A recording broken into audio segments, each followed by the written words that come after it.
Hello viewers, मैं Rajkumar Soni, retired from the Indian Navy. एक बार फिर से आप सबका अपने चैनल मिलिट्री एकेडमी बलिया में स्वागत करता हूं। व्यूवर्स, आज का हमारा यह वीडियो बहुत ही इंटरेस्टिंग है। 50 ईडियम्स के ऊपर, जिसमें पिक्चर और सेंटेंस के साथ मैंने 50 ईडियम्स को एक्सप्लेन किया है। और शुरुआत में मैंने कुछ टिप्स बताए हैं कि कैसे आप ईडियम्स को ध्यान से याद रख सकते हैं, क्या अप्रोच होना चाहिए। और मैं आपको ये आश्वासन देता हूँ कि एक बार यह वीडियो आप पूरा देख लेंगे तो आप ये 50 ईडियम्स और फ्यूचर में जो मैं वीडियोस बनाऊंगा ईडियम्स के ऊपर, उसको आप भूलेंगे नहीं। क्योंकि ईडियम की हिस्ट्री, ईडियम की तस्वीर और ईडियम का सेंटेंस और मेरा एक्सप्लेनेशन, इन चारों चीज़ों में से कुछ भी यदि याद रहा आपको, तो बिलीव मी, आप ईडियम को आसानी से आंसर दे सकते हैं एग्ज़ाम में। तो बिना देर किए आइए शुरू करते हैं। और इसके पहले यदि आपने मेरा चैनल सब्सक्राइब नहीं किया है तो सब्सक्राइब कर लीजिए, ताकि लेटेस्ट वीडियोस की अपडेट आपको मिलती रहें। आइए शुरू करते हैं। तो जैसा कि हम जानते हैं, ये ईडियम इंग्लिश लैंग्वेज का एक टॉपिक है जो SSC, bank, NDA, CDS, air force, navy और दूसरे सभी कॉम्पिटिटिव एग्जामिनेशन में काफ़ी हेल्पफुल होगा। मेरे बारे में मैंने बताया, Rajkumar Soni, retired from the Indian Navy. मैं English language, group discussion, physical fitness training and academic English का इंस्ट्रक्टर हूँ। Career history 2004 to 2019। Teaching experience, मैंने सर्विस में भी टीचिंग किया है, इंस्ट्रक्शन दिया है। और रिटायरमेंट के बाद मेरी अपनी एकेडमी है, मिलिट्री एकेडमी बलिया। मेरी कुछ अचीवमेंट, जो वाइस एडमिरल, जो नेवी का एक दूसरा सबसे बड़ा हाईएस्ट रैंक है, 2012 में सर ने मुझे कमेंट किया था। और अभी दिसंबर 19 में मैंने एक सेमिनार कंडक्ट किया था, opportunity for the girls in the arm forces. बहुत ही सक्सेसफुल रहा वो सेमिनार। और इस कोर्स का जो ये हमारा आज का जो ये लेसन है, उसका हम जानते हैं, English language is one of the subject which needs to be qualified for cracking competitive exam. जी हाँ, बहुत इंपॉर्टेंट है। इनिशियली दिस पार्ट में सीम कॉम्प्लेक्स, शुरू में तो ये थोड़ा सा कॉम्प्लेक्स लग सकता है, बट यदि सिस्टमेटिक अप्रोच रखें हम और थोड़ा सा ध्यान दें और सही गाइडेंस मिले तो बिलीव मी, इंग्लिश का पेपर आपका एक फेवरेट पेपर बन जाएगा। और यही मेरा इरादा है इस वीडियो को बनाने का, या प्रीवियस जो वीडियोज़ हैं या फ्यूचर के जो वीडियोज़ हैं ये बनाने का, कि कैंडिडेट को इंग्लिश से प्यार हो जाना चाहिए, उसके टॉपिक से प्यार हो जाना चाहिए। तो ओवरव्यू, ये easy way to learn idiom इसका टाइटल है लेसन का। Idiom is a part of every English paper. This lesson describes an easy way to learn idiom with picture and sentence. जैसा कि मैंने बोला, तस्वीरों और वाक्य के साथ आप ईडियम को बहुत ही आसानी से याद रख सकते हैं।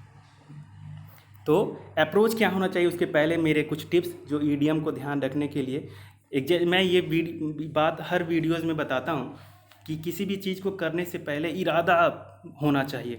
तो आप ये सोच लें कि ईडियम के नॉर्मली एसएससी सीजीएल एग्ज़ाम में बहुत सारे ईडियम आते हैं, 5 से 10 ईडियम आते हैं, क्योंकि 200 क्वेश्चन होते हैं इंग्लिश के। तो काफ़ी ये ईडियम्स आते हैं, या दूसरे पेपर्स में भी। तो आप एक मन में रखें कि मुझे ईडियम्स में 100% लेके आना है, सिंपल, भले ही कहीं से भी हो। क्योंकि ईडियम क्या होते हैं, बहुत सारे ईडियम होते हैं तरह तरह के। कोई ग्रीक मैथोलॉजी का है, कोई लैटिन का है, भाषा का है, बर्ड्स के ऊपर है, वैरियर के ऊपर है, हिस्ट्री के ऊपर है, कलर के ऊपर है। कितना है, कुछ भी हो, हम तो फुल मार्क्स पाएंगे, क्योंकि हमने अच्छी तरह से पढ़ा है और मेहनत किया है। आप जब ये वीडियो देख रहे हैं तो कहीं ना कहीं ये बात शो करती है you are very serious. And यदि सीरियस हैं और प्रिपेयर कर रहे हैं तो कौन हमको पीछे कर सकता है? क्या ऐसी है जो वजह जो हमको सफल होने में रोक सकती है? जी नहीं, तैयारी करेंगे तो काम होगा। तो अप्रोच, जैसा कि आप देखें कि मैंने ये ग्रीन कलर में मार्क किया है कि make sentence and understand context. आप ईडियम को समझ के आप क्या करें, सेंटेंस बनाएं और उसके कॉन्टेक्स्ट को समझें कि किस बारे में ये बात कही गई। यदि आप देखें इस ईडियम में कि रेनिंग कैट्स एंड डॉग्स, मतलब मूसलाधार बारिश होना। तो यदि आप ध्यान देंगे कि यदि हम लोग बाहर जा रहे हैं और ऊपर से आसमान से बिल्लियाँ और चूहे, कुत्ते गिरने लगते हैं, इसका मतलब क्या है, बहुत ज़्यादा बारिश हो रही है, मतलब परेशानी आ रही है। तो आप इस कॉन्टेक्स्ट में समझेंगे कि बिलीव मी, लगभग सारे ईडियम्स जो हैं वो किसी न किसी बैकग्राउंड से रिलेटेड है, मतलब उनका ओरिजिन हुआ है। और जब ओरिजिन हुआ है तो कुछ वजह होगा। तो हम आगे बात करेंगे। तो यहाँ भी ये बात की गई, देखिए ये सेंटेंस देखिए, there is no chance of match at the park, it's raining cats and dog. कोई मैच होने का चांस नहीं है, क्योंकि बहुत ज़्यादा बारिश हो रही है। ओके, तो यदि कोई बोले रेनिंग कैट्स एंड डॉग्स, मतलब समझ जाइए कि बारिश हो रही है एक तरह से। ओके, तो दूसरा अप्रोच क्या होना चाहिए, नोट डाउन करना। जी हाँ, राइटिंग लिखिए, लिखेंगे तभी जाके चीज़ें दिमाग में रहेगी। आप सुनेंगे नहीं, रिवाइज करेंगे। इवन साइंस बोलता है यदि कोई भी चीज़ हम पढ़ के या सुन के यदि अगले दिन रिवाइज नहीं करते हैं तो अगले दिन 24 घंटे के बाद केवल 15%, 15% चीज़ें बची रहती हैं दिमाग में। तो रिवीजन कीजिए। तो रिवीजन करने के लिए क्या करना पड़ेगा? नोट डाउन करना पड़ेगा, और नोट डाउन करेंगे तो वो आपके पास चीज़ें रहेंगी परमानेंट, कभी भी आप उसको देख सकते हैं। ये इंटरेस्टिंग चीज़ है। निमोनिक, निमोनिक मतलब क्या होता है? टेक्निक, कुछ टेक्निक है इन्फॉर्मेशन को रिटेन करने के लिए मेमोरी में। आप कुछ भी तरीका अपना सकते हैं। अभी देखिए बुजुर्ग, ये जो तस्वीरें दिखाई गई हैं यहाँ पे, तो इसमें क्या है कि जनवरी फरवरी को याद रखने के लिए कैसे हम लोग मुट्ठी बना लेते हैं और काउंट करने लगते हैं, और आसानी से बता देते हैं कि किस महीने में 30 दिन आएंगे और किस महीने में 31 दिन आएंगे। इसको निमोनिक बोलते हैं। जो दूसरी तस्वीर है, रोल पिच या रोल, शिप रोल करता है, पिच भी करता है, ऊपर नीचे होना को पिच, और साइडवेज घूमने को रोल बोलते हैं। और यह दरवाजा, यह का मतलब होता है हटना रास्ते से, या आप दरवाज़ा देखेंगे खुलता है और बंद होता है। तो यदि किसी को रोल पिच और यह याद करना है तो क्या करेंगे? ये बिल्ली की तस्वीर, ये पिचर की तस्वीर, घड़ा जो ऊपर नीचे पानी होता है, या दरवाजे का घूमने को आप याद करेंगे तो इस तरह की जो निमोनिक है वो आपको काफ़ी हेल्पफुल होगी किसी भी, न केवल इस ईडियम के ऊपर बल्कि किसी भी इंफॉर्मेशन को याद रखने के लिए। ओके, सो निमोनिक का यूज करना है। और क्या करना है जी? न्यूज़पेपर पढ़िए, मैगजीन पढ़िए, इंटरव्यू पढ़िए, स्टोरी पढ़िए, क्योंकि जब आप ये चीज़ें पढ़ेंगे तो क्या होता है कि उसमें कई सारे ईडियम्स आएंगे। ओके, और अच्छे जो टेक्स्ट है उसमें पक्का ईडियम्स आता है। तो जब आप ईडियम्स का यूसेज देखेंगे, सेंटेंस देखेंगे तो और भी बेहतर हो जाएंगे एक तरह से। और आप इस टॉपिक को क्या कर सकते हैं? अपने फेवरेट टॉपिक से ये पढ़ना शुरू कर सकते हैं। जैसे न्यूज़पेपर में पॉलिटिक्स, साइंस, इकोनॉमी, स्पोर्ट्स, जो भी चीज़ें होती है कहीं ना कहीं ईडियम यूज होता है। तो ओवरऑल ये न्यूज़पेपर, मैगजीन, इंटरव्यू और स्टोरीज पढ़ना आपकी पूरी इंग्लिश की जो लैंग्वेज की, इंग्लिश लैंग्वेज की जो पकड़ है उसको बेहतर करेगा। किसी को बॉलीवुड पसंद है तो बॉलीवुड से शुरू कर सकता है। और क्या? जी हाँ, इंग्लिश में बातें कीजिए। और यदि पहले से कोई स्क्रिप्ट बना लेते हैं, जैसे कुछ ईडियम्स अभी मैंने यूज किया है, आप उसको खुद ही पहले से एक स्क्रिप्ट बना के उस ईडियम को यूज करेंगे और बोलेंगे तो क्या होगा? और बेहतर हो जाएगा, परमानेंट हो जाएगा। फॉर एग्जाम्पल, यदि आपने बोला कि it is raining cats and dogs, तो यदि कोई दोस्त आ रहा है बोला अरे it is raining cats and dogs, oh great, ये तो अपने आप ही इंप्रूव हो गया। Rather than saying it is raining heavily, बारिश बहुत तेज हो रही है, उसको कहने के बजाय यदि आप बोलते हैं it is raining heavily, it is raining cats and dogs, तो वो और भी इम्प्रेसिव होगा। और ये आपकी लैंग्वेज की जो पकड़ है उसको दर्शाता है, और ईडियम भी मजबूत होगा, इंग्लिश स्पीकिंग भी बेहतर होगा, और पूरा इंग्लिश लैंग्वेज बेहतर होगा कॉम्पिटिटिव एग्जाम के लिए। ओके, ये चीज़ें देखिए आप। काउच पोटैटो, ओके, तो इसमें बताया क्या गया कि इमेज को ध्यान में रखिए। ये कोई भी इडियम सुनने के बाद आप एक इमेज बनाइए, उसके कॉन्टेक्स्ट को समझिए और सेंटेंस बना दीजिए। तो काउच पोटैटो मतलब क्या होता है? आप देख रहे हैं काउच पे एक बैठा होता है आलू, तो नॉर्मली सेंस क्या है कि टीवी देखकर समय गंवाने वाले को बोलते हैं काउच पोटैटो। और दूसरा रेनिंग कैट्स एंड डॉग्स, को मैंने बताया आपको। ओके, तो यदि आप इस पर सेंटेंस बनाएंगे तो और चीज़ें बेहतर हो जाएंगी, परमानेंट हो जाएगी। अब ये बात मैं किया हूँ प्रोवर्ब्स की। नॉर्मली ईडियम एंड प्रोवर्ब्स काफ़ी सिमिलर लगते हैं, एक जैसे दिखते हैं। तो क्या सेंस है यहाँ पे? यदि आप प्रोवर्ब क्या है, ईडियम क्या है? ईडियम जिन वर्ड से मिल के बना होता है उसका मीनिंग उन वर्ड से डिफरेंट होता है। जैसा कि आपने देखा रेनिंग कैट्स एंड डॉग, तो बिल्ली और वो तो बारिश होगा नहीं, इसका मतलब क्या है? हेवी बारिश। लेकिन प्रोवर्ब्स क्या है कि एन ओल्ड सेइंग, वो पुरानी जो लाइनें हैं, कहावतें हैं, जो बुजुर्गों ने अपने कॉमन सेंस और एक्सपीरियंस के आधार पे बोला है। ओके, कॉमन सेंस, अपना ज्ञान जो नॉर्मल जो डेली यूजेस होता है, और एक्सपीरियंस, अनुभव, कोई चीज़ देखा उस पर उन्होंने एक लाइन बना दिया, तो उसको प्रोवर्ब्स बोलते हैं। दोनों में डिफरेंस यदि आप देखें, प्रोवर्ब्स का example, the early bird catches the worm. Early bird catches the मतलब एक चिड़िया जो जल्दी से शुरू होती है अपना काम, दिन का शुरुआत जल्दी से करती है, उसको कीड़ा मिल जाता है, खाने को मिल जाता है। तो मतलब क्या है? You should wake up and start work early if you want to succeed. मतलब हमको क्या करना है? जल्दी से उठना है और अपना काम शुरू करना है सफलता के लिए। दूसरा एग्जाम्पल देखिए, only a fool test the depth of a river with both feet.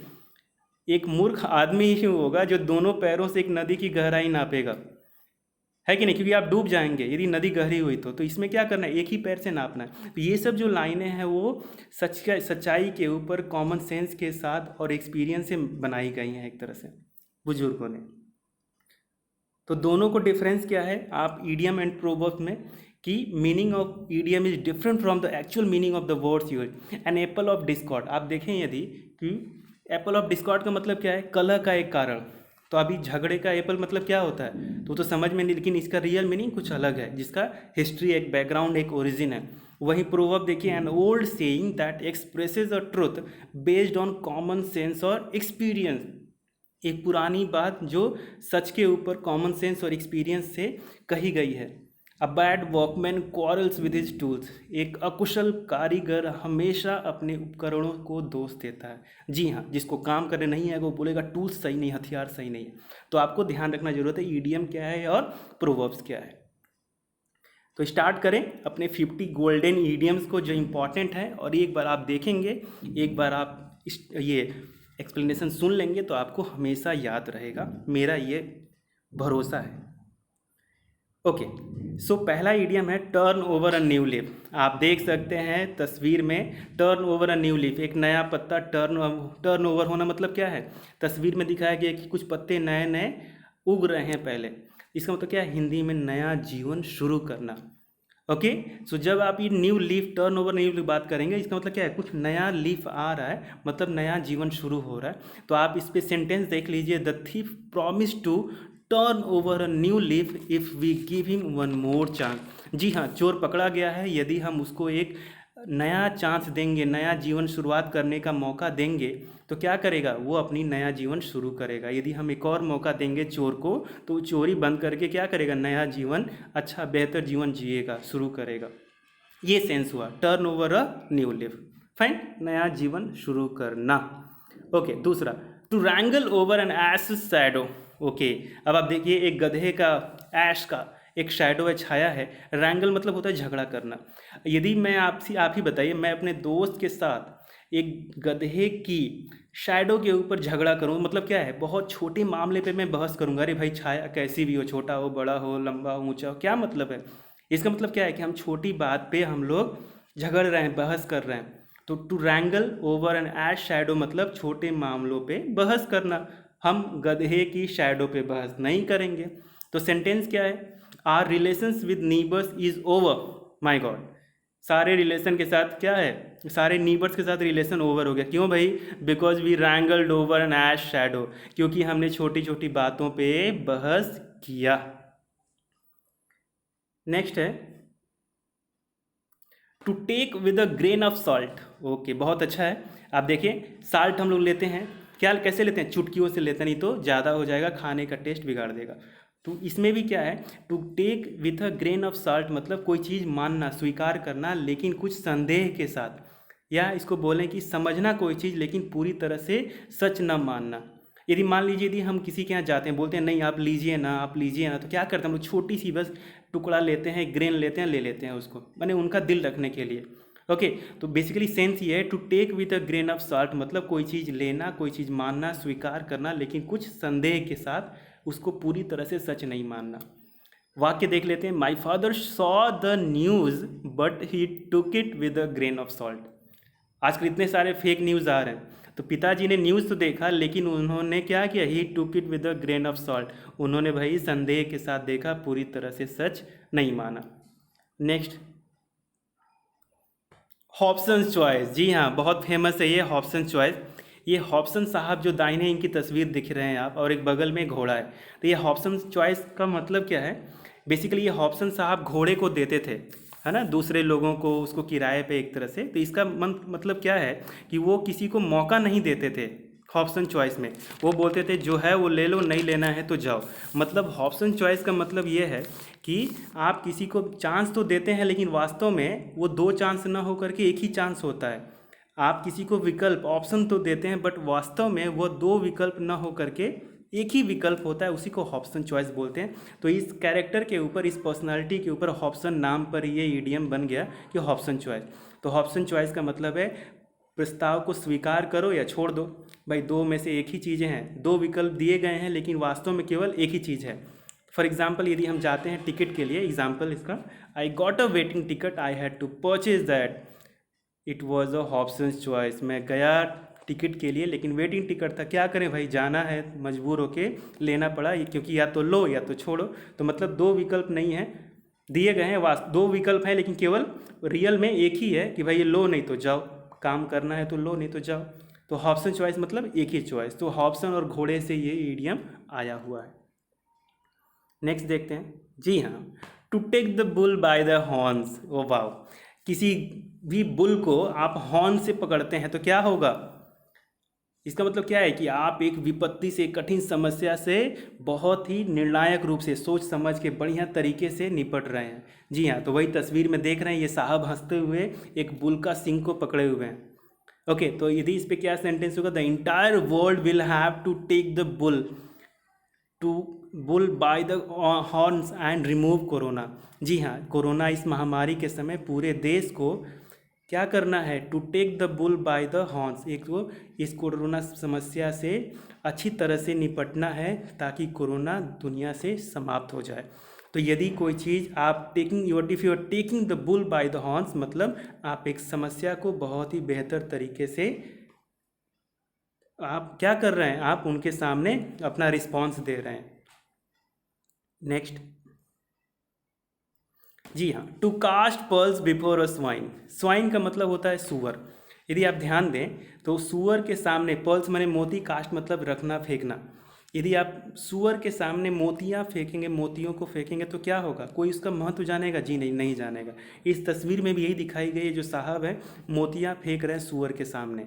तो basically to cast pearls before a swine मतलब होता है किसी ऐसे व्यक्ति को बहुत ही मूल्यवान वस्तु देना जो उस मूल्य की सराहना करने में असमर्थ हो।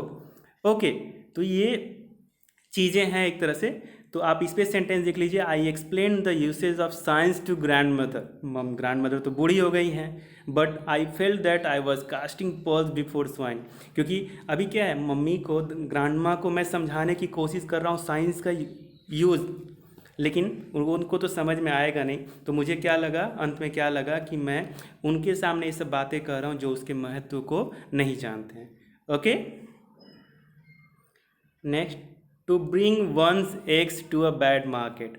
इंटरेस्टिंग है ये, आप देख सकते हैं पहले तस्वीर में अंडे हैं और नीचे यहाँ पे मार्केट लगा हुआ है।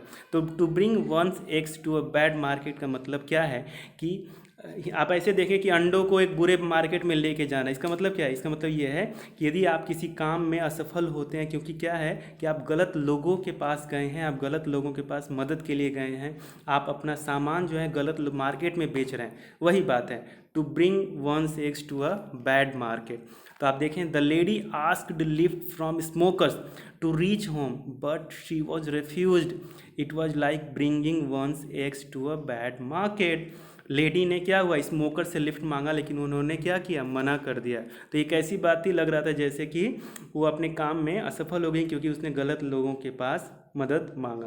तो आप यदि ये इडियम आता है to bring one's eggs to a bad market, that mean कि आप अपना सामान गलत मार्केट में ले जा रहे हैं, मतलब आप एक काम में इसलिए असफल हो रहे हैं क्योंकि आप एक गलत लोगों के पास मदद के लिए गए हैं। नेक्स्ट, या अ फिश आउट ऑफ वाटर। हम सब जानते हैं ये, यदि किसी मछली को आप पानी से बाहर निकाल देंगे तो क्या हो जाएगी, अनकंफर्टेबल पोजीशन, परेशान हो जाएगी, बेचैन हो जाएगी। सेम है, इस तस्वीर में भी फिश को पानी से निकाला गया है तो ये परेशान हो गई है, बेचैन हो गई क्योंकि पानी के बिना रह नहीं सकती। वही चीज़ें हैं। तो फिश आउट ऑफ वाटर मतलब परेशान होना, बेचैन होना। सेंटेंस देखते हैं, his mother did not know English and Malayalam and she was like a fish out of water in Kerala. जी हाँ, केरला में मलयालम और इंग्लिश चलता है। यदि आपको ये दोनों भाषाएं नहीं आती हैं तो आपको काफ़ी परेशानियां सहनी पड़ेंगी। वही चीज़ें हैं। तो फिश आउट ऑफ वाटर मतलब आप परेशान हैं, आप बेचैन हैं। Next, an apple of discord. जी हाँ, झगड़े का कारण। एप्पल मतलब सेव, डिस्कॉर्ड मतलब झगड़ा। तो बेसिकली ये एप्पल ऑफ डिस्कॉर्ड क्या है, ग्रीक माइथोलॉजी में वो क्या होता है कि गोल्डन एप्पल पे कुछ झगड़ा होता है। आप देखिए यहाँ पे इस तस्वीर में, आप ये देखिए कि कुछ एप्पल है या गोल्डन एप्पल है जिस पे सब लोग झगड़ रहे हैं। तो एप्पल ऑफ डिस्कॉर्ड, ये जो ग्रीक माइथोलॉजी से ये इडियम आया हुआ है, तो एन एप्पल ऑफ डिस्कॉर्ड मतलब झगड़े का कारण। सो क्या sentence, this costly piece of land is an apple of discord between the two brothers. ये जो महंगी जमीन का टुकड़ा है, ये दोनों भाइयों के बीच में क्या है, झगड़े की एक जड़ है। तो an apple of discord, apple apple याद रखिए, डिस्कॉर्ड झगड़ा, तो मैंने झगड़े का कारण से मतलब क्या हो गया, एक झगड़े की वजह। तो आप ऐसे इस इडियम को यूज कर सकते हैं। Next, a dark horse. जी हाँ, आप तस्वीर में देखिए एक डार्क कलर का हॉर्स है। तो ये इसके पीछे स्टोरी यह है कि जब रेस होता था पुराने ज़माने में, तो एक अनएक्सपेक्टेड रिजल्ट में एक डार्क हॉर्स जो है, जिसका रंग क्या था, डार्क था, काला मान सकते हैं, तो वो क्या किया, वो रेस जीत गया। तो डार्क हेस हॉर्स कहने का मतलब यह है कि एक ऐसा व्यक्ति, एक ऐसा उम्मीदवार, एक ऐसा प्रतियोगी जिसके बारे में कोई जानता नहीं है, वो सोचा भी नहीं था कि वो जीतेगा, लेकिन वो जीत जाता है। यही सेम चीज़ उस रेस में हुई थी कि बाकी जो घोड़ों पे, जो हॉर्सेस पे भरोसा था कि ये जीतेंगे, उसने न जीत करके एक ऐसा डार्क हॉर्स, एक ऐसा हॉर्स जीता जो डार्क कलर का था, ब्लैक कलर का था। तो इस पे ये ईडियम आ गया। तो the young politician was a dark horse in the selection, he won by 1 lakh vote. जी हाँ, सोचा जा रहा था कि यंग पॉलिटिशियन नहीं जीतेगा, लेकिन क्या हुआ, वो जीत गया, वो डार्क हॉर्स आया, बन के निकला, क्योंकि वो 1 लाख से वो जो इलेक्शन है उसको जीत गया। तो डार्क हॉर्स यदि कोई है, इसका मतलब कोई है जो बहुत मतलब ये बढ़िया प्रतियोगी है, बढ़िया कैंडिडेट है, जो रिजल्ट लेके आया है, लेकिन उसके ऊपर उम्मीद नहीं थी रिजल्ट लाने की। ये सेंस है डार्क हॉर्स का मतलब। ओके, जी हाँ, अ मैन ऑफ स्ट्रॉ। आप देख सकते हैं तस्वीर में एक आदमी जो स्ट्रॉ, घास फूस से बना हुआ है एक तरह से। इसका मतलब क्या है, इसको देखने से ही लग रहा है कि आदमी क्या है, कमज़ोर है, इसका कैरेक्टर भी कमज़ोर है, इसका कोई निश्चित बिलीफ नहीं है, कॉवर्ड है। तो कहने का मतलब क्या है, यदि आप ही सोचें, यदि एक स्ट्रॉ से, सूखे डंठलों से यदि कोई व्यक्ति बना होगा तो कितनी देर टिकेगा हवा में, नहीं टिकेगा। वही बात है कि अ मैन ऑफ स्ट्रॉ मतलब a man of straw is a man whose character is weak, उसका चरित्र कमजोर है, हु लैक्स डेफिनेट बिलीव्स, जो निश्चित उसका कोई भरोसा नहीं है, वीक है, कमजोर है, और कवर्ड है, क्या है, कायर है। तो इसका मतलब दूसरे सेंस में आप इसको बोलेंगे मामूली व्यक्ति या अभावग्रस्त व्यक्ति, जिसके पास कुछ है नहीं, कुछ चीज़ें कम है। So Rohan is easily controlled by his wife। ओहो, so I think he is a man of straw. Rohan बहुत आसानी से अपनी वाइफ के द्वारा नियंत्रित हो जाता है, कंट्रोल में आ जाता है हर बात पे। इसका मतलब क्या है, वह वीक है, कॉवर्ड है, कोई निश्चित कैरेक्टर नहीं है, कोई निश्चित बिलीफ नहीं है। Fine, a man of straw, straw मतलब घास फूसा, घास फूसे से बना व्यक्ति मतलब एक मामूली व्यक्ति, अभावग्रस्त व्यक्ति, एक व्यक्ति जो कमज़ोर हो, कायर हो। नेक्स्ट, अब ब्लैक शिप। जी हाँ, ये भी बहुत इंटरेस्टिंग है। अभी हमने डार्क हॉर्स के बारे में बात किया था, ब्लैक शिप। जी हाँ, शिप में क्या है वहाँ पे कि शिपों से ऊन निकालते हैं। तो जो डिफरेंट कलर के जो शिप होते हैं, जैसे ये वाइट है, तो उससे जो ऊन बनता है उसको तो डाई करके दूसरे कलर में चेंज कर सकते हैं। लेकिन जो ब्लैक शिप होता है, उसके जो ऊन होता है उसको हम कलर नहीं कर सकते। यही ईडियम का है कि एक ऐसा व्यक्ति जिसने कुछ बुरा किया है, जो उसके या परिवार के लिए शर्मिंदगी लाता है। ओके, ये मतलब है अनलकी आदमी, अशुभ व्यक्ति। तो he is the black sheep of the family as he had stolen money from the temple. तो यदि कोई ब्लैक शिप है, और नॉर्मली क्या है कि कंट्रीज़ में, इंग्लैंड में ब्लैक शिप को क्या मानते हैं, डेविल मानते हैं, अनलकी मानते हैं, वो शैतान का रूप मानते हैं, अशुभ मानते हैं। तो आप ब्लैक शिप यदि कोई बोल रहा है, समझिए कि वह एक अशुभ व्यक्ति है जो इसने बुरा किया है और परिवार के लिए शर्मिंदगी लेके आता है। ओके, तो he is the black sheep of the family, वह परिवार के लिए एक ब्लैक शिप है क्योंकि उसने मंदिर से पैसा चुराया था। Next, at stone's throw. जी हाँ, आप देख सकते हैं, स्टोन मतलब पत्थर, थ्रो मतलब फेंकना। कुछ बच्चे ये जो पानी है उसके एक किनारे से पत्थर फेंक रहे हैं। तो स्टोन थ्रो का मतलब क्या है कि इसका मतलब हमारे थ्रो पे वो स्टोन पहुंच जाएगा, मतलब नज़दीक है। ज़्यादा दूर होता तो ये स्टोन थ्रो नहीं होता।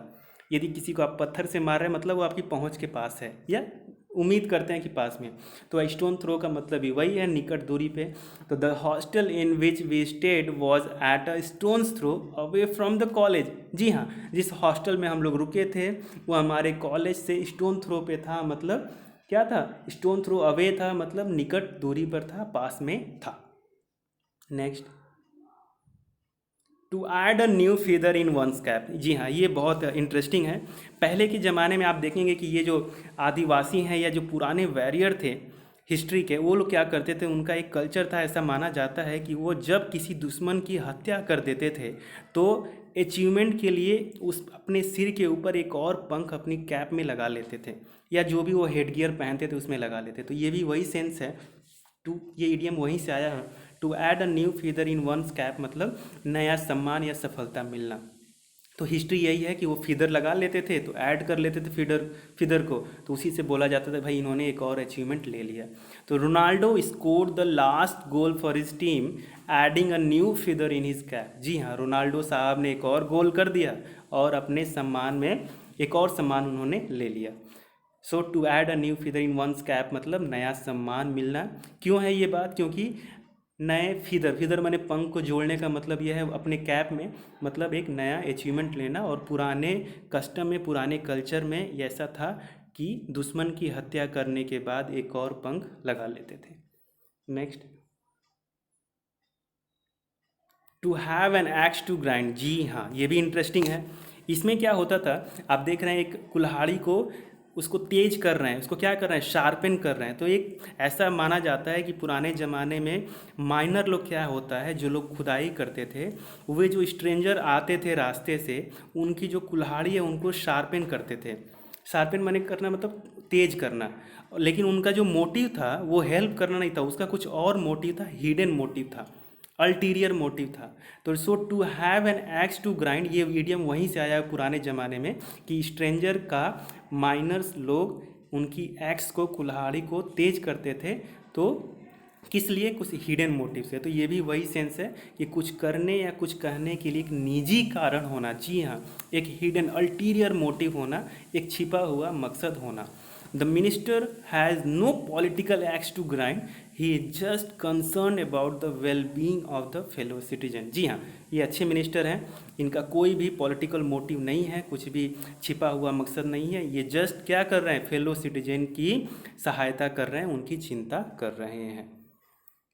ओके, ये भी बहुत अच्छा है। एडम सेल देख रहे हैं, एक आपको पानी दिख रहा है बाएं साइड में और दाहिने में एडम्स हैं। एडम हिस्ट्री के कैरेक्टर हैं बाइबल के।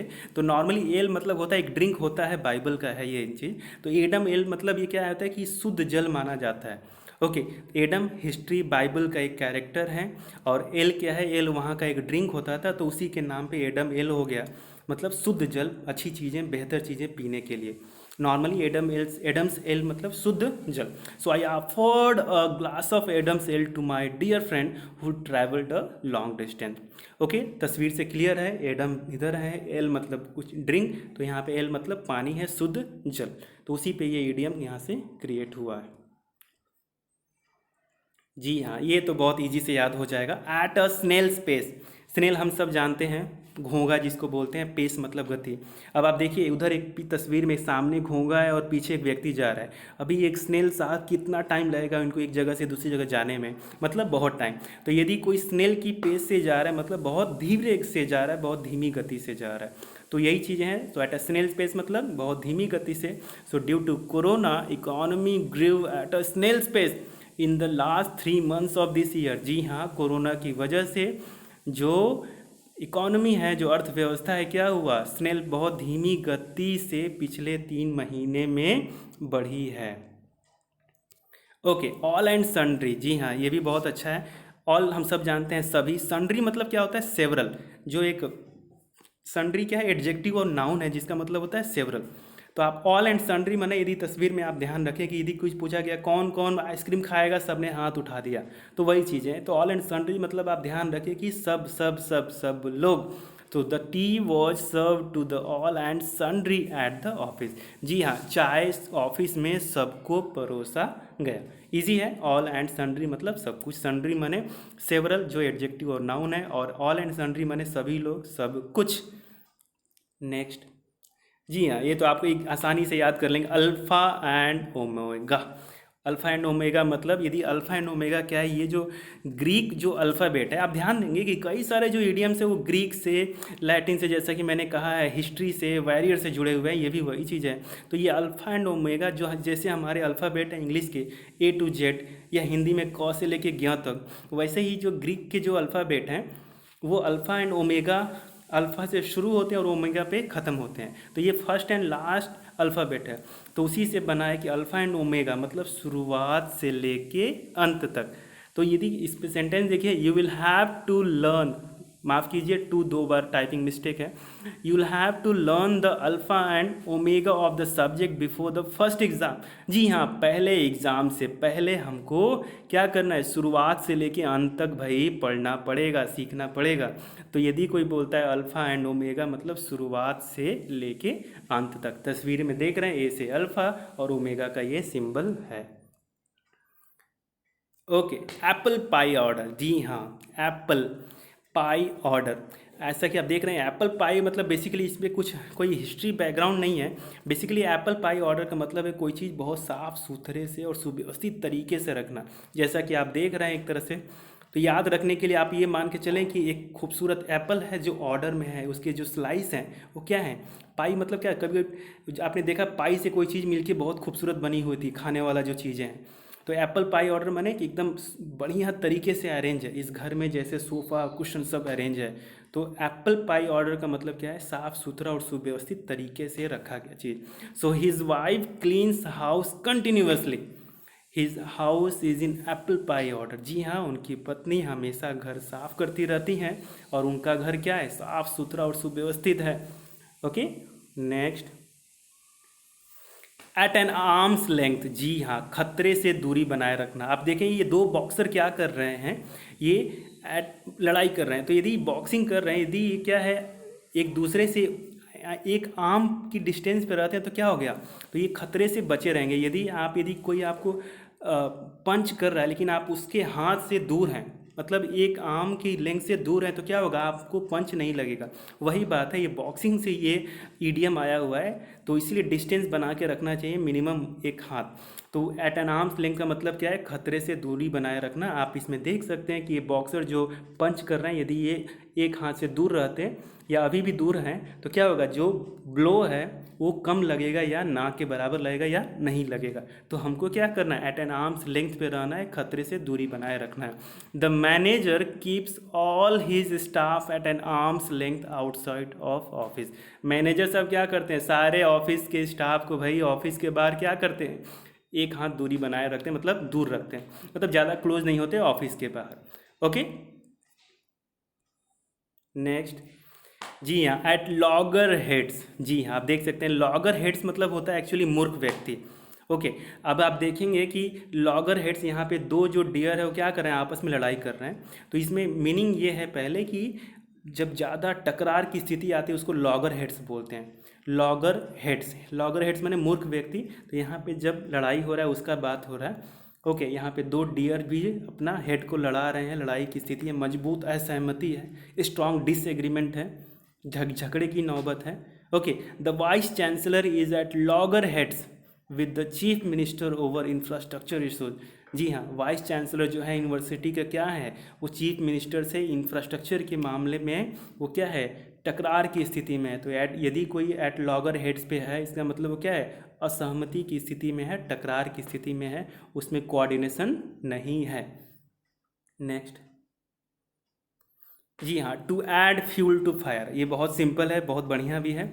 यदि आप ही सोचिए, ऐड मतलब जोड़ना, लगाना, फ्यूल मतलब फ्यूल ईंधन, फायर मतलब आग। यदि कोई आग में ईंधन डाल रहा है, इसका मतलब क्या कर रहा है वो, और आग को बढ़ा रहा है। तो वही चीज़ है। तो यहाँ पे आग के सेंस में नहीं, यहाँ पे ये है कि ऐसा कुछ कहना जो लोगों को और अधिक भड़काता है, जो लोगों को और प्रतिक्रिया देने पे मजबूर करता है, मामले को और मतलब कॉम्प्लेक्स बना देता है। Okay, so the provocative speech of religious teacher in this violent time is only going to add fuel to the fire. जी हाँ, जो उत्तेजक स्पीच हैं किसके, रिलीजियस गुरु के, तो क्या होगा, इस हिंसा के समय में वो जो ये क्या करेगा, और मामले को भड़काएगा।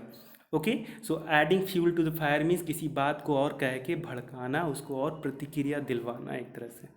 ओके, तस्वीर में आप देख सकते हैं यहाँ पे कुछ आग लगा हुआ है, और जो यहाँ पे सूखे जो डंठल हैं, जो सूखे पेड़ हैं, जो प्लांट है, वो क्या कर रहे हैं और उसको बढ़ा रहे हैं, क्योंकि और धूं धूं करके जलेगा वो।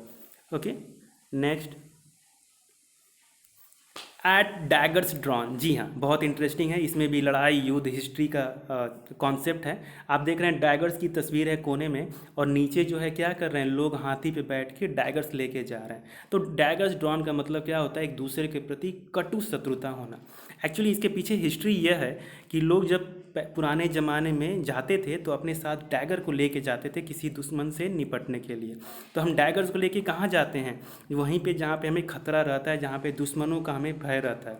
तो यदि कोई डैगर्स ड्रॉन पे है, इसका मतलब क्या है, दो लोगों के बीच में काफ़ी दुश्मनी है, वो पूरा रेडी होके डैगर्स को लेके गया है। तो सेंटेंस देख लेते हैं, John and his father have been at daggers drawn for years. जी हाँ, तो यहाँ पे क्या सेंस है, जॉन और उसके पिताजी लंबे समय तक क्या है, वो दुश्मनी की स्थिति में एक दूसरे के प्रति काफ़ी कटु शत्रुता थी। कुछ हुआ होगा मामला। तो यदि कोई एट डैगर्स ड्रॉन पे है, मतलब काफ़ी उनके बीच में कड़ी दुश्मनी है, कटु दुश्मनी है। नेक्स्ट, या एन आई वॉश। जी हाँ, ये भी बहुत इंटरेस्टिंग है। आप यदि देखें, एन आई वॉश का मतलब होता है आंखों में धूल झोंकना, सुना है, ये भी कुछ ऐसा ही है कि धोखा देना, एन आई वॉश। नॉर्मली क्या होता था कि आई वॉश लोग करते थे ताकि किस लिए, जब तक आंख धोएंगे, मतलब आंख धुलवा के जो रियल इंटेंशन है वो छुप जाए। तो आई और वॉश को याद रखने के लिए आप ये सोचें कि आंखों को धुलवाया जा रहा है ताकि वो जो देखना चाहते हैं, अपना जो ट्रू इंटेंशन है वो न दिखा पाए। ओके, तो दूसरे व्यक्ति अपना जो ट्रू इंटेंशन है सामने वाले को, जिनकी आई वॉश हो रही है, वो न देख पाए। ये जैसा ही तस्वीर में आप देख सकते हैं, 3 लोग चल रहे हैं और पीछे से इन्होंने इनका हाथ पकड़ा हुआ है, तो एक आई वॉशिंग है। So the entrance exam is just an eye wash. ओहो, एंट्रेंस एग्जाम क्या है, ये आई वॉश है, धोखा है केवल। The candidates have already been selected. Candidate तो पहले ही सिलेक्ट हो गए हैं, ये तो जस्ट एक धोखा है, ऐसे ही फॉर्मेलिटी के लिए किया जा रहा है। ओके, आई वॉश मतलब धोखा। जी हाँ, ये बहुत खूबसूरत है, विथ ओपन आर्म्स। हमने सुना भी है, विथ ओपन आर्म्स मतलब खुले हाथों से, जैसा कि आप तस्वीर में देख सकते हैं कि ऐसा लग रहा है कि हाँ भाई, इन्होंने खुले हाथों से, दोनों हाथों से किसी का वेलकम करने के लिए, किसी को गले लगाने के लिए, किसी को बुलाने के लिए कर रही हैं। तो विथ ओपन आर्म्स का मतलब क्या है, मित्रवत तरीके से, हार्दिक रूप से, दिल से। तो we should welcome guest with open arms. हमें अपने अतिथियों को क्या करना चाहिए, हार्दिक से, मित्रवत तरीके से स्वागत करना चाहिए, दिल से स्वागत करना चाहिए। या to lay down one's arms. जी हाँ, ले डाउन माने क्या होता है, दे देना। अब वंस आर्म्स माने खुद का जो हथियार है, आर्म्स मतलब हथियार। तो यदि आप किसी को हथियार दे देते हैं तो क्या करते हैं, मतलब आत्मसमर्पण कर देते हैं। ओके, इसका जो पास्ट फॉर्म है वो लेड है, और पास्ट पार्टिसिपल भी लेड है। तो ये ध्यान रखेंगे, नॉर्मली लाई और ले का जो पास्ट का जो फॉर्म है उस पर कन्फ्यूजन रहता है।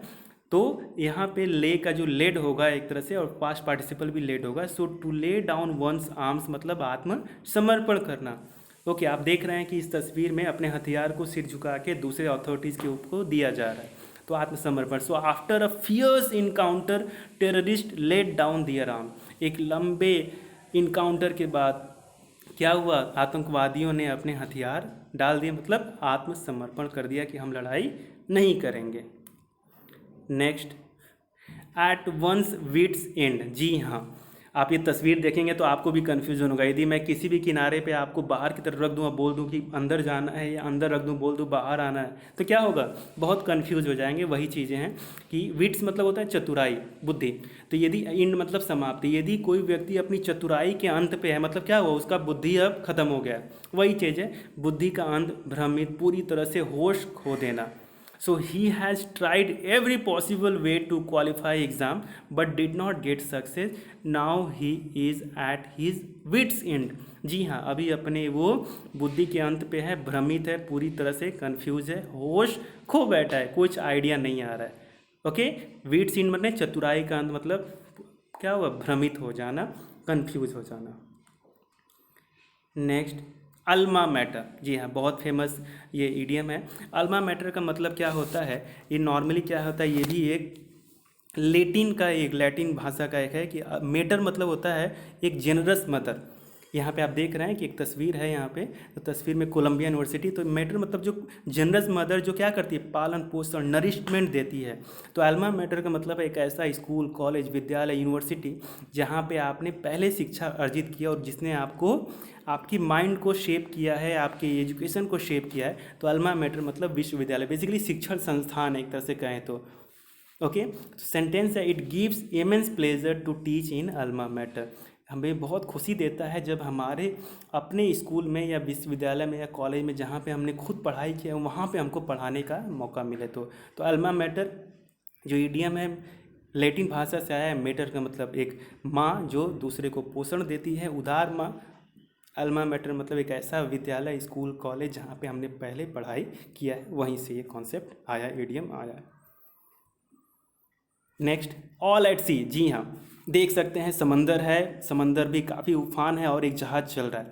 तो होता क्या है व्यूवर्स की पुराने ज़माने में कोई भी नेविगेशनल एड्स नहीं था। नेविगेशनल एड्स माने जो नॉर्मली हम नेविगेशन समंदर में एक जगह से दूसरी जगह जाने के लिए यूज करते थे। तो होता क्या था, कोई नेविगेशनल एड्स नहीं है तो क्या है, एक बार जब आप किनारे को छोड़े मतलब अनसर्टेन हो गए, ऐसा एक तरह से बोले तो लॉस्ट हो गए। तो ऑल एट सी मतलब क्या है कि भाई पूरी तरह से भ्रमित है, उलझन में है, मालूम नहीं है, क्योंकि कोई एड्स नहीं है। तो पुराने ज़माने के हिसाब से ये तस्वीर है और उसी के अनुसार ये ईडियम आया है कि ऑल एट सी मतलब भैया मालूम नहीं है कि कब आएंगे। So my mother was all at sea, पूरी तरह से भ्रमित थी। When she saw a huge number of guest without invitation at my birthday party. जी हाँ, बर्थडे पार्टी में बहुत सारे गेस्ट जो हैं बिना इन्विटेशन के आ गए। तो मेरी माँ क्या हुई, पूरी तरह से भ्रमित हो गई, उलझन में आ गई कि कैसे मैनेज करेंगे। ओके, ऑल एट सी माने पूरी तरह से भ्रमित होना, उलझन में होना। नेक्स्ट, जी हाँ, ये भी बहुत इंटरेस्टिंग है। To allow the grass to grow under one's feet. जी हाँ, आप देखें यदि कि अलाउ माने अनुमति देना, ग्रास को अपने पैरों के नीचे क्या करने के लिए, बड़े होने के लिए। इसका मतलब क्या है, आप ही सोचिए यदि हमारे पैरों के नीचे के घास बड़े हो जा रहे हैं, मतलब क्या है कि हम लोग एक्टिव नहीं हैं। ओके, क्योंकि नॉर्मली आप घास पे चलते हैं वहाँ पे तो दब जाता है। तो वही चीज़ें हैं कि यदि हमारे रहते हुए घास बड़े हो जा रहे हैं, खरपतवार बड़े हो जा रहे हैं, मतलब हम सुस्त हैं। तो वही चीज़ है कि कुछ करने से पहले प्रतीक्षा करना या धीरे धीरे कुछ करना या सुस्त होना। जी हाँ, लेजी होना, इनएक्टिव होना। ओके, तस्वीर में क्लियर है, घास है, पैर है, लेकिन फिर भी ये घास क्या हो रही है, बढ़ रही है। Okay, so he used to let the grass grow under his feet and he could not apply for the NDA exam. जी हाँ, ये जो साहब है चुपचाप सुस्त पड़े हुए थे, धीरे धीरे कर रहे थे और लास्ट में क्या हुआ, वो एनडीए एग्ज़ाम के लिए अप्लाई नहीं कर पाए। नेक्स्ट, ये बहुत इंटरेस्टिंग है, अकिलेस हिल। जी हाँ, प्रोनाउंसिएशन इसका अचिल्स नहीं है, अकिलेस हिल। अकिलेस, ये एक अकिलेस क्या है, एक वॉरियर है, योद्धा थे। हुआ क्या, ये भी ग्रीक मैथोलॉजी का कॉन्सेप्ट है कि इनको मारने के लिए किसी ने तीर चलाया और इनके हिल पर लग गया। तो ये बाकी जगह से तो बच गए, लेकिन इनके हिल पे वो तीर लगने से इनकी जान चली गई। तो यही कॉन्सेप्ट है कि इसीलिए उस पर ये इडियम आ गया कि अकिलेस हिल्स मतलब क्या है, एक कमज़ोर बिंदु। ओके, सो अकिलेस हिल मतलब एक कमज़ोर बिंदु। तो दो सी वॉज अ गुड फ्रेंड, यद्यपि वह एक बहुत अच्छी दोस्त थी, हर short temper was her Achilles हिल। जी हाँ, वो बहुत अच्छी दोस्त थी, लेकिन उनका जो शॉर्ट टेम्पर था, जल्दी से गुस्सा हो जाने वाला, वही क्या था, उनका एक कमज़ोर बिंदु था। नेक्स्ट, एसिड टेस्ट, ये हमने सुना है, अभी इलेक्शन होता है या कहीं पे कुछ चीफ मिनिस्टर में यहाँ पे संसद में अपना विधानसभा में महाराष्ट्र में इशू आया था एसिड टेस्ट का। तो बेसिकली क्या, एसिड टेस्ट मतलब कि एक कठिन परीक्षा, उसके बाद कुछ भी आपका कॉन्सेप्ट, कुछ संदेह बचेगा नहीं। तो नॉर्मली क्या होता है कि आप देख रहे हैं सबसे पहले में एसिड है, नीचे गोल्ड है। तो एसिड टेस्ट सोने को परखने के लिए क्या होता है, एसिड टेस्ट किया जाता है, क्योंकि सोना डिफरेंट एसिड के संग डिफरेंट तरीके से रिएक्ट करता है। तो सोने की जो असली परख होती है वो एसिड में किया जाता है, जांच करके। तो ये जो ईडियम है वहीं से आया हुआ है कि एक ऐसा परिणाम, एसिड टेस्ट मतलब जिसके परिणाम क्या होगा, बिल्कुल संदेह या विवाद से परे है, मतलब उसके बाद कोई कन्फ्यूज़न नहीं है, उसकी सच्चाई में किसी तरह की कमी नहीं है। एक ऐसा परीक्षण जो एक विचार की कल्पना या वैधता साबित करता है। जी हाँ, यदि कोई बात है तो उसकी जो वैधता है, उसकी जो सच्चाई है, उसको साबित करता है, उसको बोलते हैं एसिड टेस्ट। एसिड टेस्ट कहाँ से आया? एसिड मतलब एसिड, और गोल्ड को टेस्ट करने के लिए एसिड से टेस्ट करते हैं। आप यदि जाएंगे गोल्डस्मिथ की दुकानों में तो वहाँ पे आपको एसिड और गोल्ड दोनों मिलेगा, जिसकी वजह जिससे वो काम करते हैं और वो परख करते हैं सोने की। एग्जाम्पल देखिए, the boyfriend made a lot of promises but delivering on the same after marriage would be the acid test. जी हाँ, बॉयफ्रेंड ने शादी के पहले बहुत सारी प्रोमिसेस की, लेकिन शादी के बाद क्या है, उस प्रोमिसेस पे काम करना, उसका पूरा करना रियल में उनका एसिड टेस्ट होगा, वास्तविक परीक्षण होगा। Next, add insult to injury. आप देख सकते हैं एक लड़का नीचे गिर गया है और लड़की ऊपर से हंस रही है, तो इसमें क्या ऐड माने जोड़ना, इंसल्ट टू इंजरी। यदि कोई ऑलरेडी इंसल्ट हो गया, ऊपर से कोई और हमको, सॉरी ऑलरेडी इंजरी हो गई है, कोई हमको इंसल्ट और जोड़ रहा है, एक तो हम गिर गए, दूसरे लोग हंस रहे हैं, तो ऐड इंसल्ट टू इंजरी का मतलब क्या होता है, ये हमारे डे टू डे लाइफ में भी होता है। कभी हम फिसल जाते हैं और सामने वाला हंसता है, तो होता क्या है कि इस तरह से कार्य करना जिससे बुरी स्थिति और भी बदतर हो जाए। ऐड इंसल्ट टू इंजरी मतलब कोई ऐसा चीज़ जिससे और वो बुरा से बहुत बदतर हो जाए। तो first the kitchen got flooded. जी हाँ, पहले तो किचन में पानी भर गया, and then to add insult to injury a tap started leaking, और साथ में उसके बाद क्या हुआ, एक नल भी लीक करने लगा। पहले किचन में फ्लड आया, बाद में और ऐड इंसल्ट क्या हो गई, इंसल्ट में इंजरी में और इंसल्ट को ऐड कर दिया गया और वो टैप लीक हो गया। बेसिकली सेंस क्या है कि कोई परिस्थिति है वो और बुरी से बदतर हो गई है, इसको बोलते हैं एडिंग इंसल्ट टू इंजरी। ये भी बहुत इंटरेस्टिंग है, अल्टर ईगो। जी हाँ, अल्टर ईगो का मतलब होता है एक बहुत ही करीबी या घनिष्ठ मित्र। आप देख सकते हैं तस्वीर में एक तरफ गंगाधर है, दूसरी तरफ शक्तिमान है, और नीचे क्या है, ये टाइटैनिक के दोनों एक्टर एंड एक्ट्रेस हैं। बेसिकली अल्टर ईगो का मतलब होता है दो डिफरेंट पहचान भी होना, पर्सनालिटी होना, और दूसरा मीनिंग क्या है, बहुत करीबी या घनिष्ठ मित्र। तो दोनों पे मैंने सेंटेंस बनाया है। नॉर्मली क्या है, आप देखेंगे कि सुपर हीरो होते हैं वो दो लाइफ जीते हैं, जैसे शक्तिमान और गंगाधर। ओके, जैसे ब्रूस वैन और बैटमैन, तो वो क्या है, दोनों लोग रियल लाइफ और ये जो सुपर लाइफ है उसमें, सुपरमैन वाली लाइफ है उसमें अलग अलग लाइफ जीते हैं। तो वही चीज़ है, इसमें दोनों पे सेंटेंस देख लीजिए। Jack was the alter ego of Rose in the Titanic movie. इस अल्टर ईगो का मतलब होता है मित्र, घनिष्ठ मित्र। तो जैक जो था वो क्या था, रोज का टाइटैनिक मूवी में एक घनिष्ठ मित्र था। और दूसरे वाक्य में Bruce Wayne's alter ego is Batman. जी हाँ, ब्रूस वैन क्या करते थे, बैटमैन का रोल अदा करते थे, तो उनका जो दूसरा जो व्यक्तित्व है, दूसरी जो पहचान है वो बैटमैन की है। तो अल्टर ईगो मतलब दो, इसका मीनिंग है एक तो घनिष्ठ मित्र, दूसरा व्यक्तित्व, दूसरी पर्सनालिटी, दूसरी identity. Next, apple of one's eye. जी हाँ, आप देख सकते हैं आंखों में एप्पल है, मतलब क्या होगा भाई, आंखों में कोई चीज़ होता है तो बहुत प्यारा होता है। ओके, वही सेंस है एप्पल ऑफ वन साई, मतलब बहुत प्यारा होना, बहुत डियर होना। हम लोग बोलते हैं तुम मेरी आंखों के तारे हो, सेम वही है। I love my son very much, he is an apple of my eye. मेरा बेटा क्या है, बहुत प्यारा है, बिकॉज क्योंकि वह एक मेरी बहुत मुझे प्रिय है। मैं अपने बेटे से बहुत प्यार करता हूँ क्योंकि वो मेरे लिए बहुत प्रिय है। एप्पल ऑफ एन आई मतलब बहुत प्यारा होना। नेक्स्ट, जी हाँ, ये भी बहुत इंटरेस्टिंग है। Armed to the teeth. जी हाँ, आर्म्ड मतलब पूरा, हथियारों से लैश, टिथ मतलब दांतों तक। मतलब क्या है, बेसिकली आप यदि गौर करेंगे पुराने ज़माने में जब वॉरियर योद्धा जाते थे तो सिर से लेके पैर तक पूरी तरह से एकदम आर्म्ड हो जाते थे। जैसा कि इस तस्वीर में आप देख रहे हैं बाजीराव मस्तानी का, ये रणवीर सिंह का ये है, जहाँ पे नीचे से लेके ऊपर तक इन्होंने क्या हुआ, अपने आप को आर्म्ड कर लिया है, हथियारों से लैस कर लिया है, सारा तरह का कवच, हर चीज़ें से अपने आप को सुसज्जित कर लिया है। Okay, so arm to the teeth मतलब हथियारों से लैस। The terrorist were armed to the teeth when they were killed in an encounter. Terrorist क्या थे, वो सिर से लेके पाँव तक मैंने हथियारों से लैस थे। सिर से लेके पाँव तक सेंस नहीं है यहाँ पे, सेंस ये है कि पूरी तरह से हथियारों से लैस है जब वो इनकाउंटर में मारे गए। Okay, next, at the end of one's tether. जी हाँ, टेथर मतलब रस्सी। अब आप देखेंगे कि एक इधर काऊ है और दूसरे में ये भाई साहब लेटे हुए हैं थक के एक तरह से।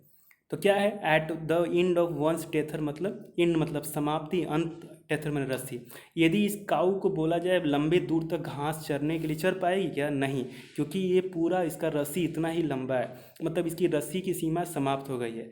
वैसे ही है ये इडियम वहीं से आया हुआ है कि at the end of one's tether का मतलब होता है कि अपनी सहन शक्ति की अंतिम सीमा तक।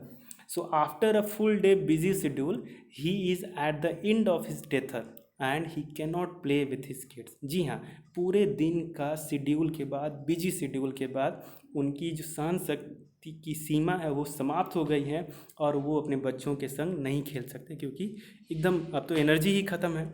तो at the end of one's tether मतलब रस्सी, रस्सी का अंत मतलब पूरा सीमा समाप्त। ओके, इस गाय आप एक ध्यान में रख सकते हैं जो रस्सी से बंधी हुई है।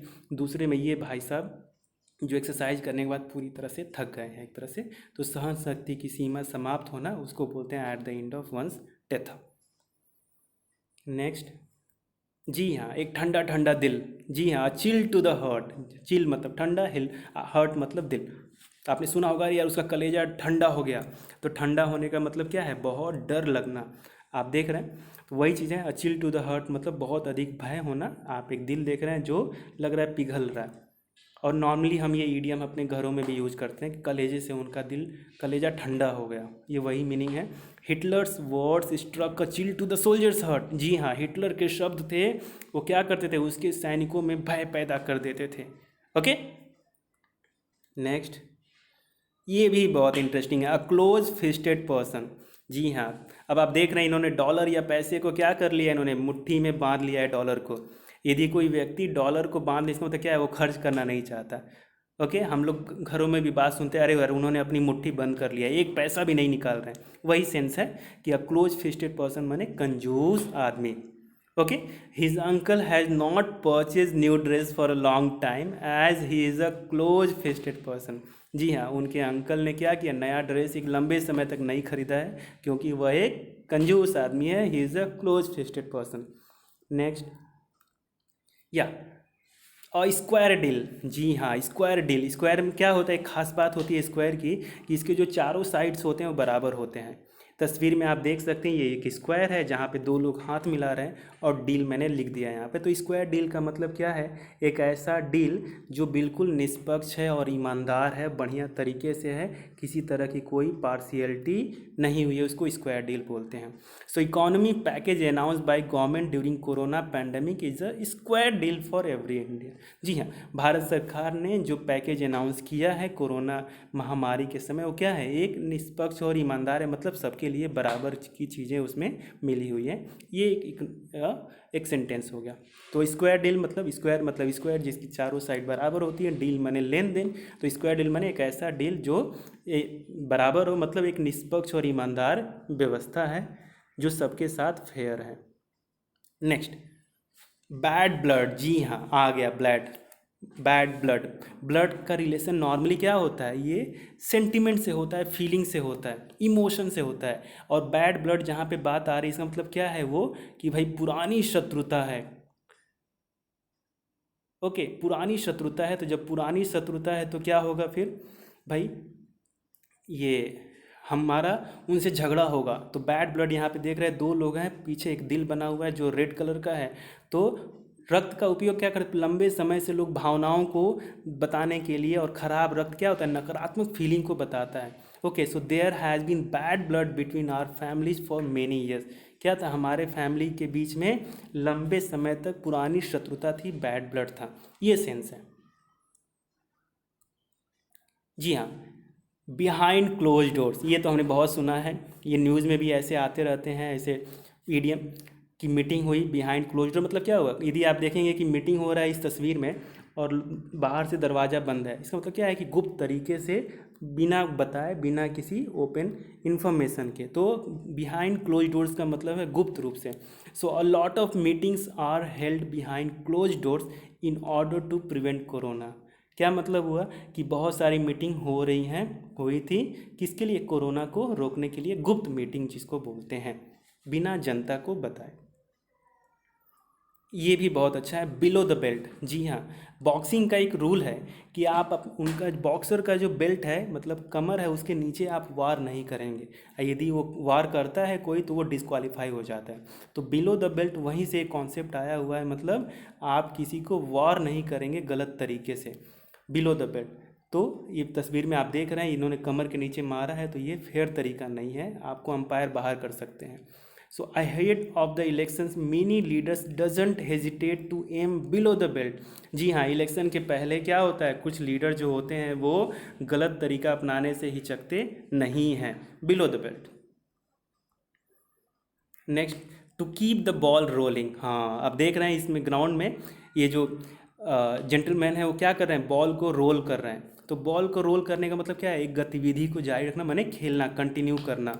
Okay, so to keep the ball rolling, ball को रोल करते रहना। So mister Dhirubhai Ambani started the project and his son kept the ball rolling. Dhirubhai Ambani ने क्या किया, प्रोजेक्ट को शुरू किया, लेकिन उनके बेटे ने क्या किया, उसको कंटिन्यू किया, गतिविधि को जारी रखा। ये सेंस है कीप द बॉल रोलिंग का। Next, big fish. जी हाँ, बीच में तस्वीर है ये ट्रम्प साहब की और चारों लोग सब लोग घेरे हुए हैं लोग, पता चल रहा है कि हाँ भाई बहुत इंपॉर्टेंट आदमी है। तो बिग फिश क्या है, एक बहुत ही महत्वपूर्ण व्यक्ति, प्रभावशाली व्यक्ति। सो बड़ी मछली, आप सोचें बड़ी मछली हो जाए तो क्या होगा, बहुत फायदा होगा। तो बिग फिश मतलब सेंस ये है कि बहुत महत्वपूर्ण व्यक्ति, प्रभावशाली व्यक्ति। So president Trump is a big fish of the world. जी हाँ, जो प्रेसिडेंट ट्रम्प है वो क्या है, एक दुनिया के बहुत ही महत्वपूर्ण और प्रभावशाली व्यक्ति हैं, बिग फिश। हाँ, ये भी बहुत अच्छा है। देखिए, bite the bullet, bite the bullet, bite मतलब होता है काटना। ओके, अब बुलेट मतलब बुलेट, आप देख रहे हैं यदि ये साहब बुलेट को काट रहे हैं, इसका मतलब क्या है कि कोई परेशानी आई है उसको बहुत ही अच्छे तरीके से सामना कर रहे हैं, विपरीत परिस्थिति का सामना कर रहे हैं। तो बाइटिंग द बुलेट, बल्कि इसके पीछे बैकग्राउंड ये है, ओरिजिन ये है कि पुराने ज़माने में जब किसी को चोट लग जाती थी तो लोग क्या कर सकते थे, क्या करते थे वो लोग कि वो लोग अपने मुंह में बुलेट रख लेते ताकि वो चीखे ना हो निकले। ओके, वो अपनी आवाज़ को दबाने के लिए वो बुलेट को मुंह में दबा लेते थे ताकि जो सर्जरी यदि उनको कुछ घायल हो जाते थे, कुछ खरोच लग गई, कुछ ऑपरेशन करना है, तो उस ऑपरेशन के दर्द से बचने के लिए, दर्द से मतलब आवाज़ बाहर ना निकले उसके लिए वो बुलेट मुंह में दबा लेते थे। वही सेंस है बाइट द बुलेट, मतलब विपरीत परिस्थिति का सामना करना। जी हाँ, विपरीत परिस्थिति का सामना करना। So Maharana Pratap bite the bullet for the sake of his love for Mewar. क्या किया महाराणा प्रताप ने, अपने मेवाड़ के प्रति अपने प्रेम के लिए विपरीत परिस्थितियों का सामना किया। जी हाँ। नेक्स्ट,